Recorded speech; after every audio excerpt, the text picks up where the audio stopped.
네, 안녕하세요 여러분. 저는 뿌세TV의 허윤석 세무사입니다. 오늘은 어떤 내용을 가지고 이야기를 해볼 거냐면요, 법인 사업자 초기 세팅 관련해서 유의사항과 도움이 될 만한 내용을 준비했거든요. 우선 첫 번째, 법인 등기를 할 때 주의를 하셔야 돼요. 법인 등기는 보통 셀프 등기를 하시는 분들도 계시고 법무사님을 통해 하시는 분들도 계시는데, 등기 시에 업종을 최대한 많이 하셔야 돼요. 업종을 많이 해야 된다는 게 무슨 뜻이냐면요, 내가 예를 들어서 의류업을 하려고 해요. 그럼 의류업을 도소매를 한다라고 했을 때 저희가 사업 목적에 의류 도소매만 넣는 게 아니라 의류 도소매, 의류 제조, 의류 관련 마케팅 관련된 모든 걸 다 넣으시는 게 좋고요. 내가 나중에 할지 말지 의문인 것들 모든 걸 다 그냥 넣으시는 게 좋아요. 왜냐면요, 나중에 이거를 바꾸실 때 정관도 변경하셔야 되고요, 사업 목적이 없을 때, 그리고 또 등기도 변경해야 돼서 돈이 이중으로 들거든요. 그래서 처음에 등기하실 때 이런 거를 최대한 많이 담아라, 이렇게 하셔야 됩니다. 그리고 두 번째로 자본금인데요. 요즘 자본금은 과거에는 법인이 5천만 원으로 많이 했지만 요즘에는 그런 제한이 많이 있지는 않아요. 그래서 5천만 원으로 하시는 게 아니라 요즘은 저는 1,000만 원 정도로 하시는 걸 권유드려요. 너무 적어도 그렇고 그리고 너무 많아도 그렇고. 왜 1,000만 원이냐? 자본금이 5천만 원일 때랑 자본금이 1,000만 원일 때 자본금이 1,000만 원이 등기 비용이 더 싸요. 등기 비용이 더 싸고, 대부분의 요즘 이제 법인을 운영하시는 분들이 처음에 돈을 넣었다가 그 돈을 다시 빼는 경우가 많거든요. 무슨 얘기냐면요, 5천만 원을 돈을 넣고 잔액 증명을 한 다음에 나중에 법인 통장에서 그걸 빼는 경우가 그냥 있어요. 그러면 그게 가지급금이 되기 때문에 그 금액을 1,000만 원 정도로 설정하면 내가 1,000만 원을 넣고 1,000만 원 뺐을 때 가지급금이 1,000만 원이 되잖아요. 그래서 자본금을 너무 크게 설정하는 거는 이제 좋지 않다고 생각해요. 근데 물론 이제 건설업이나 면허 같은 경우에는 자본금이 뭐 1억 5천 이상 돼야 되는 그런 경우도 있어가지고 이런 제한만 없다면 자본금은 한 1,000만 원 정도로 하시는 게 좋습니다. 잠시만요. 이거 제가 소리를 꺼놓을게요. 세 번째로는 법인 업종 코드를 잘 등록하셔야 됩니다. 제가 이전에 창업세 감면이라는 영상을 하나 찍었었는데요. 처음에 법인 업종을 등록을 할 때 내가 제조업이랑 도소매를 같이 할 것 같아요. 그러면은 주업종 코드를 제조업으로 하고 부업종 코드를 도소매로 하시는 게, 주업종 코드를 도소매로 하고 부업종 코드를 제조업으로 하는 것보다 더 유리합니다. 자세한 내용은 이전 영상을 참고해 주셔도 되고요. 어쨌든 왜 업종 코드를 잘해야 되냐? 나중에 세액 감면상 유리한 점이 있기 때문에 이거는 직접 등록하지 마시고 꼭 세무사랑 상의하셔서 등록하시는 게 좋습니다. 자, 그리고 네 번째, 법인 통장 개설을 하시면요, 개인 사업자 통장 개설하는 것과 법인 사업자 통장 개설하는 경우, 법인 사업자 통장 개설하는 경우 훨씬 더 요구하는 자료들이 많아요. 그래서 보통 법인 본점 주소지 근처에 있는 은행을 방문하시는 게 좋은 게, 이렇게 자료 같은 게 부족하면 이거 주세요 이거 주세요 라고 할 때 왔다 갔다 하기가 편리하시잖아요. 그래서 본점 주소지 근처에 있는 주거래 은행을 가시는 게 좋습니다. 네, 그리고 그 다음에 이제 다섯 번째, 법인 인증서를 이제 발급을 받으셔야 되는데요. 인증서가 범용이 있고요, 일반이 있는데, 범용 같은 경우에는 10만 원이 넘어요. 그래서 꼭 범용으로 하실 필요는 없고요. 그냥 은행 공인인증서 하나랑 세금계산서 발급용 공인인증서 이 두 가지만 하셔도 되거든요. 그럼 세금계산서 발급용 공인인증서는 뭐냐? 은행 업무와 다르게 홈택스에서 세금계산서 발급을 할 수 있게 하는 공인증서예요. 근데 저희가 업무를 하다 보면은 세금계산서 발급용 공인증서가 있어야 되고, 그래야 세금계산서를 발급할 수 있기 때문에 요거는 미리미리 해두시는 게 좋습니다. 네, 그리고 여섯 번째, 저희가 신용카드를 처음에 법인을 개설하면 한도가 잘 안 나와요. 그러면 어떻게 해야 되냐면요, 가급적 처음에는 체크카드를 사용하시는 것도 좋아요. 무슨 얘기냐면요, 아까 통장 개설을 했죠.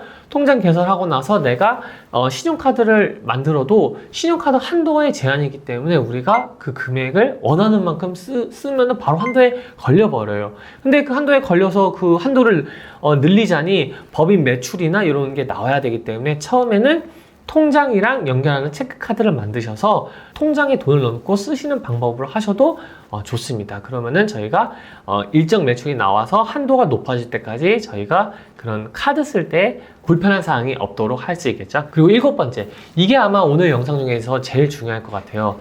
주주를 잘 담아야 됩니다. 주주를 잘 담아야 된다는 뜻은요, 예를 들어 제가 법인을 세우려고 해요. 근데 제가 아내도 있고 자식도 있어요. 그러면은 주주를 분산시키는 게 좋아요. 제가 예를 들어 볼게요.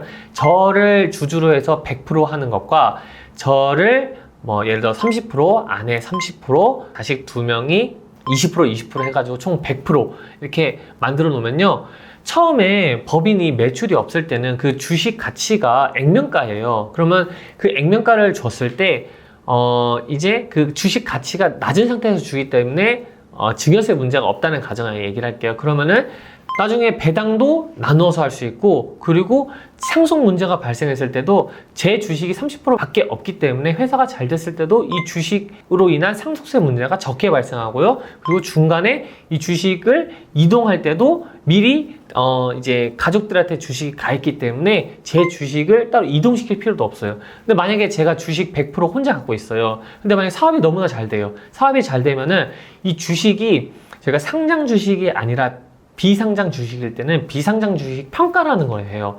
그럼 그 비상장 주식을 평가하면은 저희가 처음에 자본금을 낼 때 액면가와 다르게 주식 가치가 올라가게 되면은 내 주식을 이제 가족법인인 경우에 가족한테 줄 때도 양도세가 굉장히 많이 나와요. 그래서 항상 초기 세팅할 때 저희 그 가족한테 미리 분산해서 하시는 게 좋습니다. 이거는 꼭 기억하셔야 돼요. 무조건 내가 사업하니까 내가 100% 할래 이런 거보다 분산을 하시는 게 좋습니다. 그리고 8번째, 배당을 잘 활용하시는 게 좋습니다. 방금 말씀드렸다시피 주주를 나눠 담으면요, 주주분들한테 2천만 원까지는 분리세율이라는 게 적용이 돼요. 분리세율이라고 하는 건요, 저희가 세율을 지방세까지 포함해서 15.4%만 내면은 저희가 종합소득세 신고 없이 그냥 마무리가 되는 거거든요. 예를 들어 볼게요. 저희가 주주가 4명 있고 4명한테 2천만 원씩 줬어요. 그러면 8천만 원에 대해서 총 15.4%에 대한 세금만 내면 돼요. 근데 만약에 이거를 4명으로 분산하는 게 아니라 저 혼자만 있다고 가정을 할게요. 그러면은 8천만 원에 대해서 다른 급여가 없다는 가정하에 세율이 24%거든요. 그럼 아까랑 벌써 차이가 나죠. 근데 만약에 제가 급여가 5천만 원 있어요. 그럼 급여 5천에 배당 8천 하면 1억 3천이잖아요.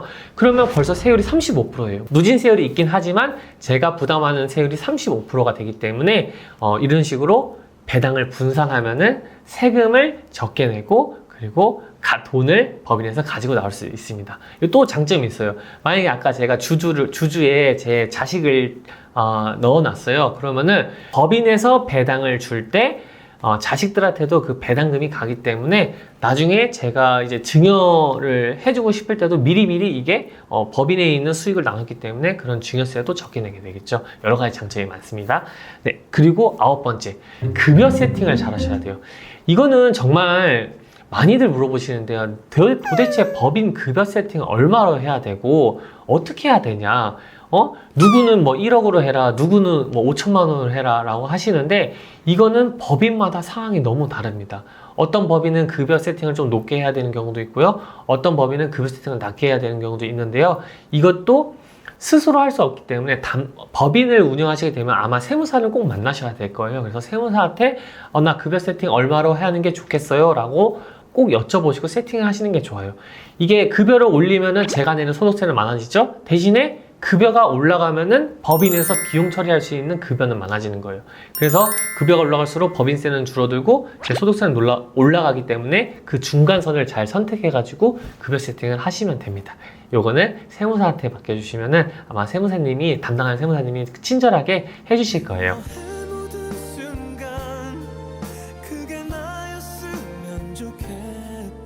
그리고 10번째, 입금 통장이랑 출금 통장, 즉 통장 관리를 잘 하셔야 돼요. 이게 무슨 얘기냐면요, 법인은 개인과 다르게 통장에서 나가거나 통장으로 들어오는 거에 대한 적격 증빙이 무조건 필요하거든요. 그래서 내가 통장에서 예를 들어서 1,000만 원이 나갔어요. 그럼 그 1,000만 원에 대한 세금 계산서가 있어야 돼요. 만약에 이게 세금 계산서 없이 그냥 단순 1,000만 원이 나갔다 그러면 그게 대표자 가지급금, 대표자가 그냥 가져갔다고 보기 때문에 요거 관리를 잘 하셔야 돼요. 그래서 법인 통장에서 출금을 하실 때는요, 저희가 적요가 있잖아요. 적요에 내가 이거는 누구누구에게 뭐 출금했다, 어떤 용도로 출금했다 이런 식으로 메모를 해두시면은 나중에 통장 관리하실 때 그 메모만 보시더라도 내가 이거 어떻게 했구나. 왜냐면 저희가 당장 일주일 전에 먹었던 점심 뭔지 기억이 하나도 안 나잖아요. 근데 한 달 전, 6개월 전 기억이 안 나거든요. 그렇기 때문에 꼭 출금하실 때는 메모를 잘 해두셔가지고 관리가 잘 될 수 있도록 하시면 좋습니다. 세무사님, 네. PD 질문 하나 네네. 그냥 갑자기 궁금해서 네네네. 세무사님 얘기 듣다 보니까 그 법인을 만들 때 법무사님을 그냥 생각하는 경우도 있을 것 같아요. 법인을 만들 때 법무사님한테 가는 거, 그 다음에 세무사님한테 가는 거, 그게 뭐가 좀 다른 걸까요? 뭐가 다르냐면요. 이 개인과 다르게 법인은 등기가 우선이 되고 그 다음에 사업자 등록증이 나와요. 근데 개인은 등기가 없이 사업자 등록증이 나오기 때문에 바로 그냥 세무사를 통해서 사업자 등록증을 내거나 본인이 내는 거고요. 법인 같은 경우에는 등기가 선행돼야 되기 때문에 법무사님을 찾아가서 등기를 하고 그리고 그 다음에 세무사를 찾아와서 사업자 등록증 내는 경우가 많아요. 그래서 이런 경우도 있어요.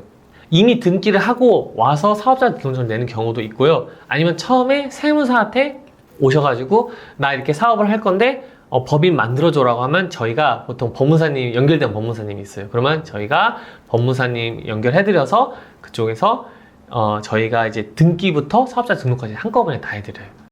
그럼 원스톱 서비스네요. 원스톱 서비스죠. 아까 급여 세팅을 잘해야 된다고 네네. 말씀해 주셨는데 네. 급여 관련됐으니까 네.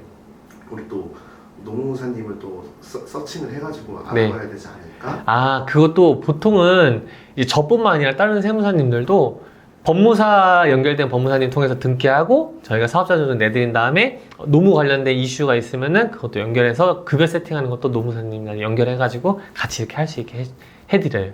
이것도 그냥 세무사님. 네, 그렇죠. 물론 따로따로 구하시는 분들이 계세요. 지금 같은 경우에는 세무사님한테 기장을 안 맡기고 있어요. 네. 근데 법인을 만들기 위해서 세무사님을 처음으로 방문을 드렸고 네. 그거에 관련해서 도움을 요청을 했어요. 네. 그럼 그때 어떤 비용이 얼마나 대충? 법인 사업자를 이제 따로 내실 때는 보통은 이거는 또 다 달라요. 따로 비용을 받으시는 세무사님도 계신데 저 같은 경우에는 법무사 비용을 저희가 대신 내드리지는 않지만 이렇게 업무 처리하는 거에 대해서 따로 돈을 받고 진행하지는 않아요. 어차피 업무 처리 다 하고 나서 법인을 이제 사업자 등록증 나오면은 저희가 거기에 대해서 매달 관리하면서 받는 수수료이기 때문에 그런 걸 고려해가지고 따로 비용을 받지는 않아요. 근데 처음에 도움 받을 때만 도움을 받고 네. 이제 기장 이제 다른 데 가서요? 와, 그래요? 혹시 맡긴다. 그럼 세무사님이 그러면은 속상하지만 뭐 더 좋으신 분 있으면 보내드려야죠. 그러니까 그렇다고 해서 그런 분들이 있다고 해서 처음부터 그거를 받기에는 좀 너무 가혹하지 않나 싶어요. 그래가지고 알겠습니다. 그렇게 하실 생각 있어요?